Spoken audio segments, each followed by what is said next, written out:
But maybe one indicator of how our general national morality has plummeted is if we look at our crime figures. Every Monday I get sent, it's an unofficial list, and it's unofficial because it does not come from the South African Police Service, but it comes from anti-crime groups who gather and collect all of the data in the preceding week, and they collate it and they send it out. And between the 9th and the 15th of September, just last week, there were 31 people killed in Cape Town, in the Cape Metro. 38 people survived being stabbed or shot on the Cape Flats. It's incidents in Bellville South, Bonteheuwel, Manenberg, Khayelitsha, Nova Park, Beacon Valley, Philippi, Belhar, Delft, Eitzig, Elsie's River. It just comes 2 months after the Cape Crime Crisis Coalition put out another statement. This was in July, calling for help from government, because the body count continues to rise. This is what they said in July. Over the last 3 weeks, almost 200 people have been shot and killed or injured across the Western Cape, on the Cape Flats, as well as rural communities in gang-related violence. These include communities like Nyanga, Ottery, Bishop Lavis, Mitchell's Plain, Manenberg, Khayelitsha, Ocean View, Kleinvlei, Atlanta, Stellenbosch, Paarl, Worcester, and many other areas. And then it was Die Burger who reported also in July that over 1 week in July, the 24th to the 30th of June, 120 people have been murdered. More than 90 attempted murders in that week alone. And these are numbers, these are figures that you associate with war zones, and not communities where people live and raise their kids, and they go about their day, they go to and from work, and the kids go to school. It's disturbingly high figures. Dr. Llewellyn McMaster is the chair of the Cape Crime Crisis Coalition. It's simply just another week, another month where we're talking about murder figures in this city that are akin to a war zone. Llewellyn, good morning. I don't know what my first question would be. The question, I guess, is how did we get here, and how do we get ourselves out of this deeply depressing figures week in and week out? Good morning, Lester, and thanks for having me. Indeed, deeply disturbing. But, at the same time, and I just quickly scanned through, research when I started doing my own academic research, for postgraduate studies. It seems that Cape Town has had a very bad name for decades now. And which brings one to the question, why has government, through the police and other departments, not been able to change this situation around? I think now with social media and indeed the WhatsApp groups that I'm also on, indicates that there's a deep crisis in our communities. And you're right, one cannot but compare it with a war zone. And as I say, again, I look at, in something, a page on in my research, it was done about 2000.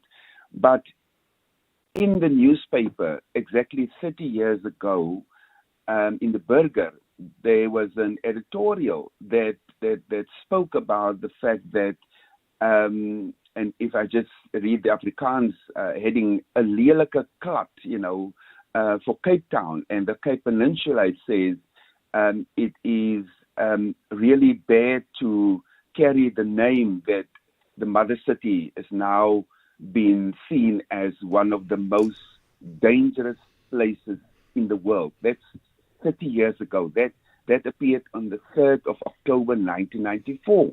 So three decades we have been largely the crime and murder capital, the fear of being the crime and murder capital of this country. 30 years and very little has been done. Yeah.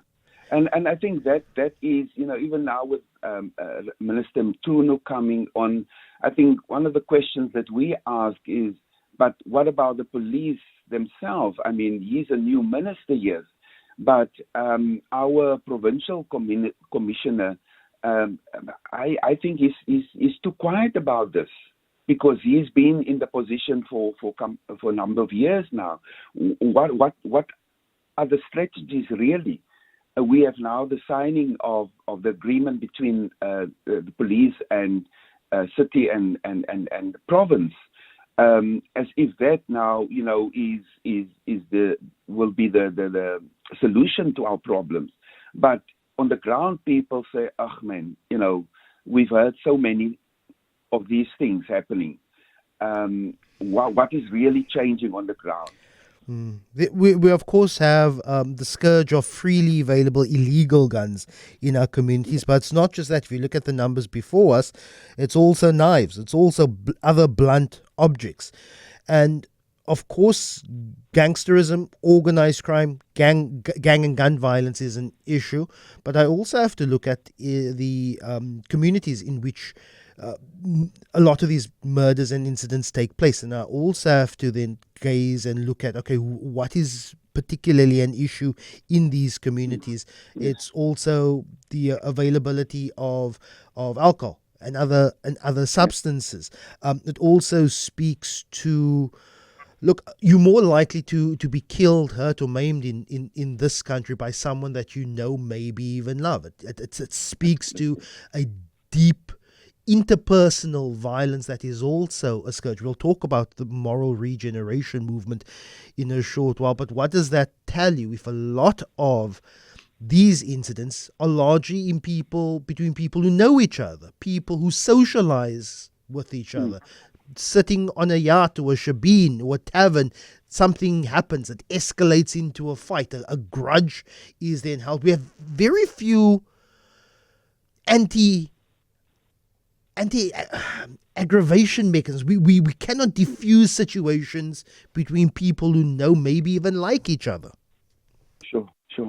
No, absolutely. And I think one thing that I agree when the government also speaks about whole of government, whole of society approach. And in the crime coalition, that's one thing that we're saying, we realize there's no quick fixes. So it will take us a bit longer, because many of us have been involved, in anti-crime. We've got Jeremy very on board, from coming with that experience. And the question that I put on the table when we meet is, with organizations also, is we must be honest. Do we as organizations and activists really have the impact that we would like to see? Clearly not. So one thing that we want to do is, as a crime coalition, to almost from below organize people and get us to speak in with one tongue when it comes to these things. But what you're raising is indeed some of the root causes that has never been addressed. I mean, in certain communities, as you say, things have become worse over the last couple of decades. The socio-economic challenges, unemployment, poverty, mixed now with drugs. Of course, it was always there, but we see how international syndicates has also, appeared on the scene. So it's just complicated matters. And I agree with this reviving of the moral regeneration, because there's something deeper wrong. And part of it is what I would say, we are a traumatized nation also. Coming from a pastoral theological perspective, which is my field, I always say there's layers and layers of trauma.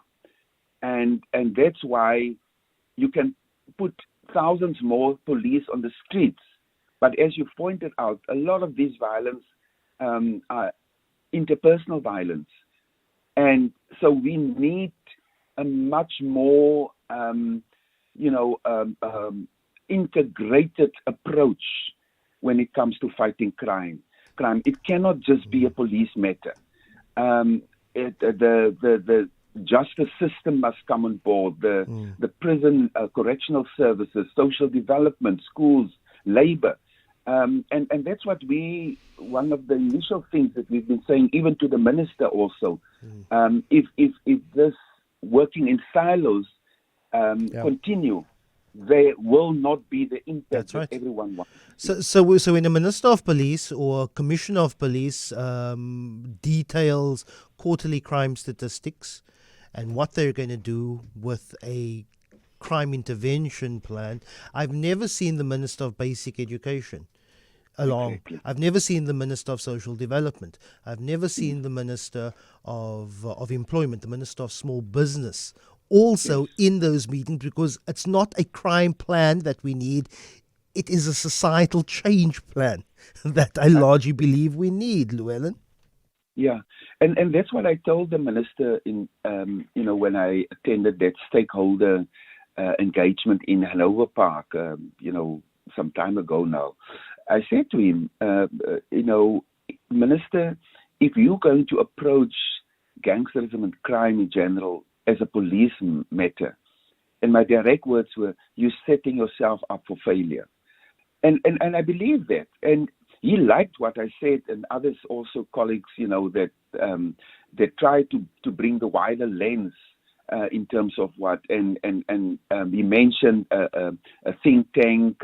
I'm still waiting for the invitation that was, publicly said. And this is the thing.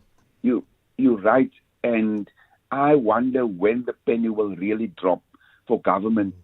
You can have operation this and that. You can send the army in. That's not going to change.